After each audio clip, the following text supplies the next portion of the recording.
Desde o início da colonização de Hong Kong, lá para 1840, os britânicos sabiam que a ilha, em sua maioria rochosa e montanhosa, não seria boa para a produção de nada em larga escala. Esse foi um dos motivos, inclusive, para a tomada da região de Kowloon, novos territórios e também da forma como as terras são geridas por aqui. Até os anos 1940, Hong Kong tinha uma população de 600 mil pessoas. Com o fim da Segunda Guerra Mundial e a Guerra Civil Chinesa rolando, muitos refugiados fugiram para lá. E em 1955 já eram mais de 2,5 milhões de residentes, sem um planejamento para receber todo esse povo.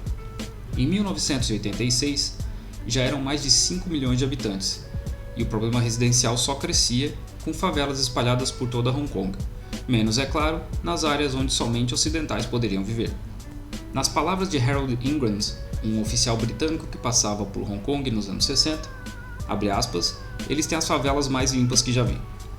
Como uma forma de se manter sem o auxílio financeiro direto da coroa, os ingleses criaram um sistema de arrendamento de terrenos que perdura até hoje. Ninguém em Hong Kong pode comprar terras, com exceção da igreja de São João, em Central, e de algumas famílias que são nativas da região. Nesse caso, os empresários podem alugar o direito de uso da terra por uma quantidade específica de anos. Esse sistema é descrito informalmente como caixa preta, onde empresários fazem ofertas em envelopes fechados e somente o vencedor é anunciado, sem transparência alguma do processo. Então os empresários têm que fazer uma oferta muito alta, já que eles não têm como, em teoria, saber a oferta dos outros. E recentemente, com a devolução de Hong Kong para a China, grupos imobiliários chineses têm investido cada vez mais em construções na região, fazendo o preço dos aluguéis subirem cada vez mais, já que eles fazem a maior oferta possível. Então, se você aluga um pedaço de terra para construir um prédio, sem saber se está pagando mais do que deveria, no fim vai ter que cobrar um aluguel maior para poder recuperar o investimento. O preço do aluguel em Hong Kong aumentou mais de 200% nos últimos 10 anos. E além de controlar o processo de arrendamento, o governo também controla a distribuição de terra para novas construções. Cerca de 70% da terra de Hong Kong é reservada para parques, florestas e banhados. Dos 30% restantes, somente 7% são dedicados a projetos residenciais. Junta isso com uma população crescente, falta de planejamento urbano e Hong Kong tem uma das maiores densidades populacionais do mundo, com cerca de 6.500 pessoas por quilômetro quadrado. O Brasil, por exemplo, tem cerca de 23 pessoas por quilômetro quadrado. Essa densidade populacional, somada ao custo exorbitante do metro quadrado e baixos salários para mais da metade da população, faz com que pessoas vivam em apartamentos de 5 metros quadrados ou literalmente em gaiolas.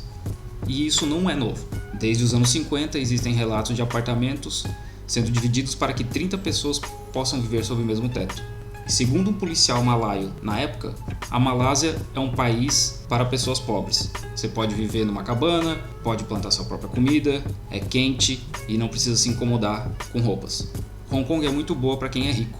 Um homem pobre aqui tem que gastar muito com comida, aluguel e roupas. O aluguel de um apartamento de 5 metros quadrados em Hong Kong, conhecido como apartamento caixão, custa cerca de R$ 1.400 por mês. Já as gaiolas podem sair por até R$ 700 por mês. A renda individual média de Hong Kong é por volta de R$ 12.000 por mês, mas metade da população vive com menos e 20% vive com R$ 3.300 por mês.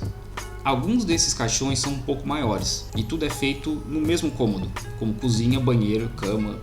E os bairros com maior incidência desses apartamentos são Mong Kok e Shan Shui Po, que concentram grande parte da população chinesa de Hong Kong. Para quem tem uma vivência de favela, essa realidade não é de se espantar. Mas nesse caso, Hong Kong tem o 5º melhor IDH do mundo, um dos melhores sistemas de saúde e educação do mundo, e também o metro quadrado comercial mais caro do mundo, que fica na Russell Street, a um custo de $2.745 por metro quadrado. Isso tudo a 40 minutos de distância de quem vive em gaiolas. Essa rua é localizada em Causeway Bay, na ilha de Hong Kong, e tem lojas de marcas como Tiffany, Rolex, Prada, Swarovski e Louis Vuitton. Hong Kong é normalmente lembrada pela sua liberdade econômica, por baixos impostos e por ser um hub internacional. De um lado, existem 21 pessoas que têm ao todo quase 240 bilhões de dólares em fortuna acumulada. Do outro lado, mais de 1.200.000 pessoas vivem com menos de $20 por dia. Cerca de 200.000 pessoas vivem em gaiolas ou em menos de 5 metros quadrados, enquanto uma loja da Prada, na já citada Russell Street, tem 1.400 metros quadrados e um aluguel de $1 milhão por mês. Os recentes protestos em Hong Kong fizeram crescer o interesse pela região e a ideia de que Hong Kong é um oásis de prosperidade na Ásia. Mas qual o custo humano dessa prosperidade?